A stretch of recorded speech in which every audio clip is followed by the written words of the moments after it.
My dream has always been to be a farmer. I've dreamt that ever since I was a kid. Raise animals, have horses, raise elk. It's legal in Utah to raise elk. And welcome to the dream. I mean, you're here. We are here at the lodge inside of our facility, and we're glad to have you here. My name is Chad Hymus, and this is not the way that I envisioned the dream, with the fireplace behind me, the couches, the pool tables. This is not the way I planned it. I always thought that I'd be farming cattle, elk, and horses out in a field. Today, I would like to talk about the power of intention as we fight a virus worldwide, as we face financial downturns, and a lot of our humanity, a lot of our people and our friends are looking for a place to eat and wondering where their next paycheck's going to come from. I have a few thoughts and ideas that I would like to share with you on how to get through this crisis and relate it to my experience of farming.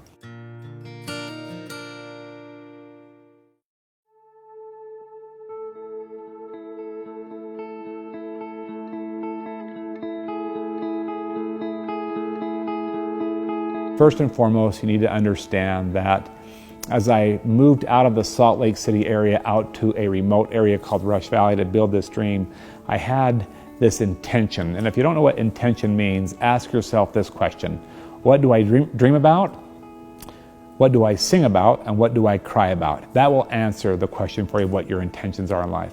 So my dream was to always have a farm, as I mentioned. I sang about it in the car when I listened to country music, and I cried about it when I didn't find the right piece of land. So what do you dream about, what do you sing about, and what do you cry about? That will answer the law of intentionality. How do you live a law of intention? Well, no one has ever got anywhere by intention alone. You have to have acts. So I was building this dream when I had an accident on the farm and became what you're seeing today. So I am numb in both my hands. My arms are numb. The movement that you're seeing is strictly shoulders. I lost everything from the armpits down. 2 out of my 3 chest muscles gone. The only muscle that's in my chest is my diaphragm, which allows me to sit here and breathe without being hooked up to a tube to my neck. Stomach muscles are gone. My midsection is gone. My legs are both gone. And the feet, I can't feel my feet either. With that said, that took place on the ranch while building the dream. I had a bale of hay roll over and fall on my head, punched my head to the steering wheel, and the shaft went through my mouth, which broke out everything that you see here, all my teeth, and it broke the vertebrae and severed 95% of my spinal cord. And that's where my pandemic started. Speaking of pandemic, it's kind of interesting how this has worked in my life. It always seems that the current pandemic that we're going through is the worst one. Now, I don't want to take away from COVID-19 or the financial crisis that we're all in, or a bad economy, or the downturn in work, or the fact that a lot of us are looking for jobs or looking for babysitters or wondering whether or not we should or should not send our kids back to school. I really don't know the answers to any of those questions. All I know is this: I really haven't gained much until I've lost everything in my lifetime. I'll say it again. No one's ever climbed going downhill. So in order for us to understand our true potential, we must understand that principle. It's what my dad said to him in the hospital. Son, I've got some good news, and then I've got some news that's gonna stretch you a little bit. The good news is that you're still alive and you're here, you're able to grow. By the way, getting old is automatic. Everybody gets old, gets bald, bald like me, or gray. Growing, that's gotta be something you're intentional about. I love growing by studying other people, reading about other people's faith, studying other people's cultures. I love growing that way. My dad told me that they fixed all the broken bones in my neck, and that was good news. Then my dad gave me some news that I didn't want to hear. He told me that I had lost everything that I just mentioned to you, and that the doctors did not have a cure for that. There was no stitches, no glue, no duct tape. There was no way for them to mesh the spinal cord back together, and that I would be a quad at the age of 27, married to a beautiful girl and 2 little boys. Shondell and I shared 2 little boys, ages 3 and 1, at the time of that accident. And then my dad gave me a call to action. He asked me if I would be willing to be a better farmer. I know it sounds kind of ridiculous to me too. It didn't make sense. He asked me to be a better husband. That was a joke. I mean, I can't even hold her hand, let alone have another child with my wife. Certainly she deserves better. Those are some of my thoughts back then. He asked me to be a better coach. basketball is our favorite. I don't know how one teaches a kid how to do a layup with no legs and no hands. I thought that was stupid. And my dad asked me if I would be a better disciple. It just didn't sound like he was credible. I mean, I can't even turn the pages on the good book, so how does one read or study? So I called my dad's bluff right there in the hospital. I said some things that would be inappropriate to say on the Wholeness Network, or any network for that matter. I just can't repeat what I said. My dad heard my vocabulary, he turned around, and he walked out of the intensive care unit of the hospital. We're gonna stop my presentation right there. I have a question.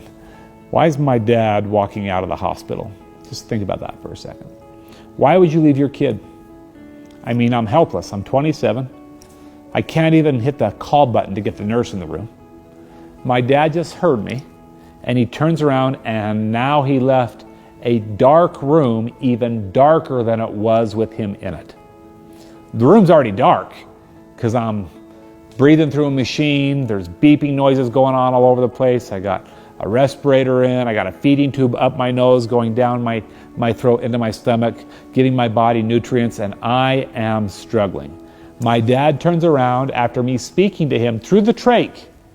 Through the trach, I was able to get my profanity out, and he walks out of the room.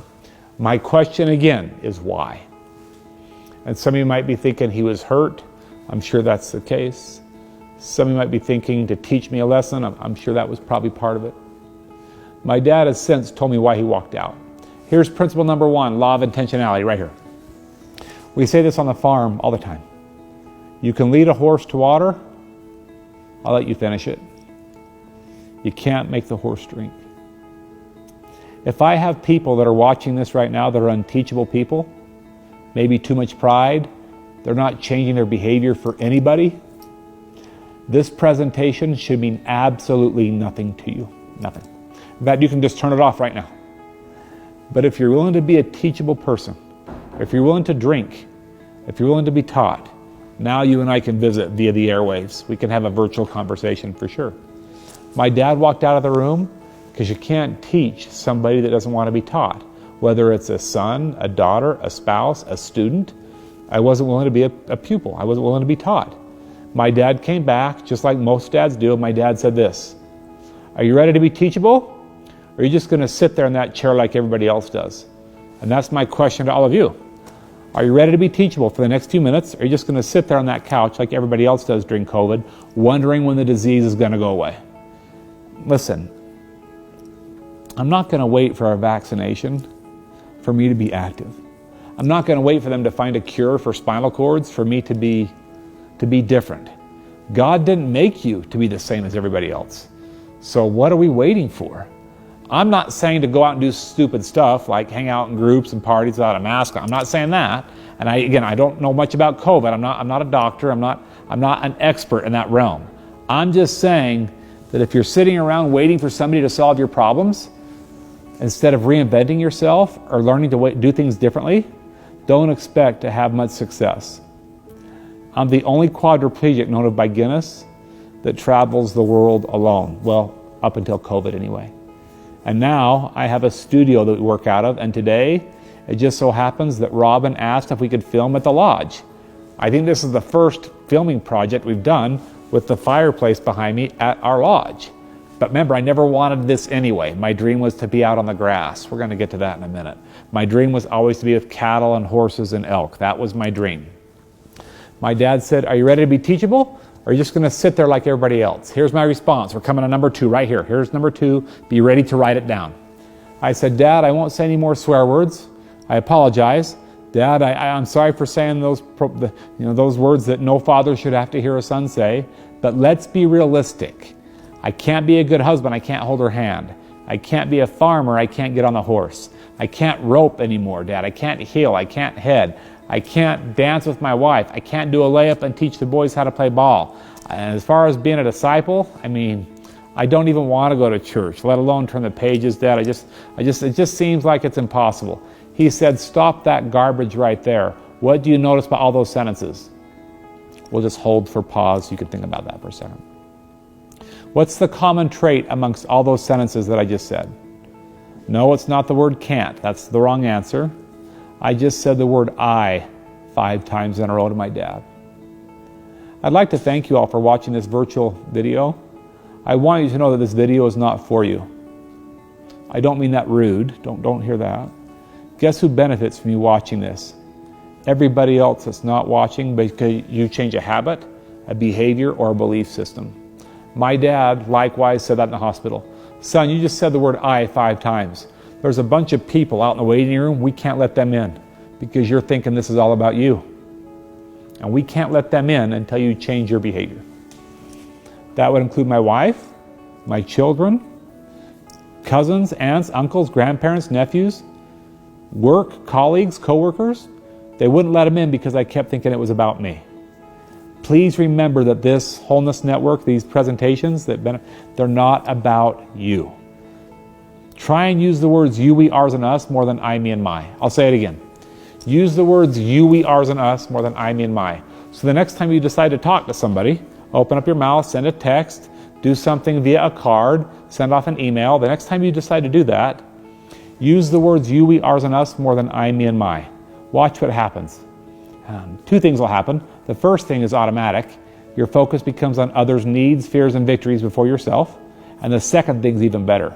You don't have time to think about your own problems. Now you know why I've got to keep myself busy.